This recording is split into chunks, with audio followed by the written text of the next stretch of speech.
बताऊंगी कि इस समय लॉकडाउन भी है, लॉकडाउन खुल भी गया है, मगर हम अपने गुरु से नहीं मिल सकते हैं।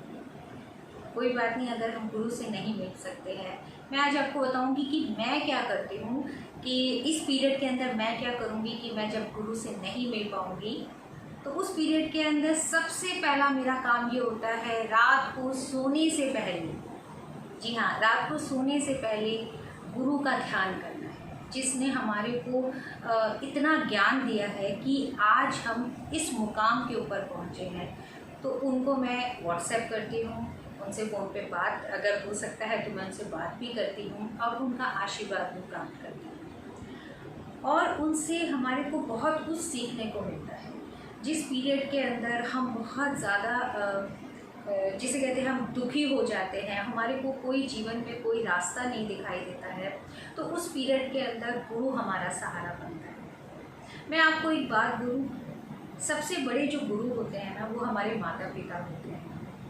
आज का जो टाइम चल रहा है, सब लोग इतने ज़्यादा बिजी हैं कि अपने माँ बापों की तरफ ध्यान नहीं देते हैं। तो सबसे पहले तो हमारे को अपने माँ बापों का ध्यान देना है, अपने माँ बापों से उनके चरण स्पर्श ज़रूर करना है।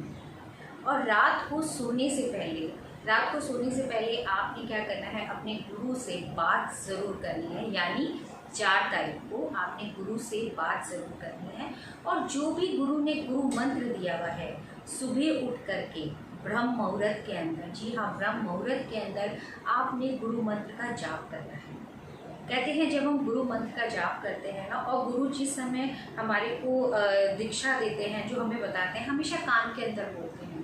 तो वो जो गुरु मंत्र होता है ना, वो इतना पावरफुल होता है। जो भी आपको गुरु मंत्र मिला हुआ है, तो 4 तारीख की जब आप 5 तारीख की सुबह उठेंगे, सुबह ब्रह्म मुहूर्त में उठेंगे, तो उस पीरियड के अंदर कोशिश करिएगा कि आप 4 बजे तक स्नान ज़रूर करें। और उसके बाद में आपको जो भी गुरु मंत्र मिला हुआ है, उस पीरियड के अंदर आपने आराधना करनी है, आपने तप करना है। कहते हैं जब गुरु जीवन के अंदर नहीं होता है ना, तो हम अपने मार्ग से भटक जाते हैं। और जीवन के अंदर गुरु होना बहुत ज़्यादा ज़रूरी है। अगर आपकी कुंडली के अंदर गुरु आपका सही नहीं चल रहा है, या गुरु की वजह से आपको परेशानी है, तो कहीं ना कहीं हमने अपने माँ बापों का, या हमने गुरु का, या किसी पंडित का कोई ना कोई निरादर किया होता है, जिसकी वजह से हमारे को गुरु को जो अच्छा फल देना चाहिए वो गुरु नहीं दे पाते।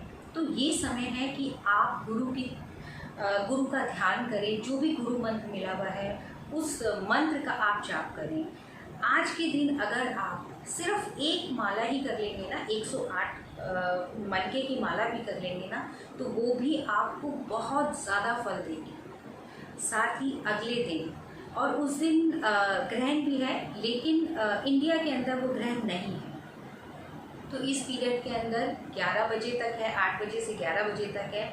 तो 11 बजे के बाद आप गुरु पूजा कर लें। गुरु पूजा के अंदर आपने क्या करना है, अगर आपके कोई गुरु नहीं है तो आप ठाकुर जी को, कृष्ण जी को ही अपना गुरु बना लीजिए, विष्णु जी को अपना गुरु बना लीजिए, और उनको ठाकुर जी का स्नान कराइए, उनको केसर का तिलक ज़रूर लगाइए। और ख़ास आपने ये भी ध्यान रखना है, उस दिन आपने जिस समय आप नहाएं, उस पीरियड के अंदर थोड़ी सी हल्दी या केसर डाल करके आप ज़रूर नहाएं।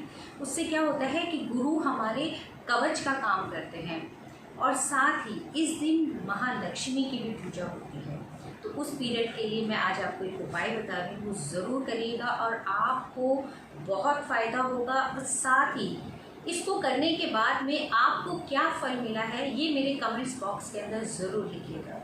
आपने क्या करना है, 11 पीली कोड़ियाँ लेनी है, और उसको शंख के अंदर गुलाब जल भरना है। और उन कोड़ियों को आपने धोने के बाद में, और उन कोड़ियों के ऊपर आपने पीले चंदन या केसर का या फिर हल्दी का सारा 11 जो कोड़ियाँ हैं उनके ऊपर आपने तिलक करना है। और ओम महालक्ष्मी प्रसन्ना वरदा शुभा, अगर ये नहीं आता है, ओम महालक्ष्म्याय नमः या महालक्ष्मी अष्टकम स्तोत्र का पाठ करना है। महालक्ष्मी अष्टकम स्तोत्र का पाठ अगर आप नहीं पढ़ सकते हैं तो आप YouTube के ऊपर देख सकते हैं। उसको आपने एक बार पढ़ने के बाद में इसको आपने पोटली को बांध लेना है।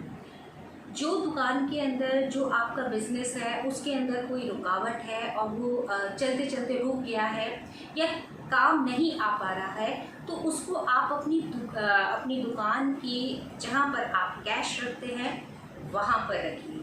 आप देखेंगे कुछ ही दिनों के अंदर ना आपका काम चलना शुरू हो जाएगा। और जो कोड़ियों को आपने गंगा जल से धोया है उस पानी को आपने फेंकना नहीं है। उस पानी की छींटे जो है आपने अपने पूरे घर के अंदर डालनी है। और साथ ही जो आपका दुकान है, जो आपकी फैक्ट्री है, जो भी आप जहाँ से भी आप व्यवसाय करते हैं वहाँ पर आपने उस पानी की छींटे डालनी है। ऐसा आप करके देखिएगा, आपको बहुत फ़ायदा होगा। और गुरु पूर्णिमा की आपको बहुत बहुत मुबारक हो। जाने से पहले मैं आपको यही कहूँगी, अगर अभी तक आपने मेरे चैनल को सब्सक्राइब नहीं किया है तो उसको सब्सक्राइब करिए। रेखा जैन एस्ट्रोलॉजर। खुश रहिए, तंदुरुस्त रहिए और बड़ों का आशीर्वाद हमेशा लेते रहिए। और गुरु पूर्णिमा वाले दिन खास आपने ध्यान रखना है, अपने माँ बापों के चरण स्पर्श ज़रूर ज़रूर ज़रूर करिएगा।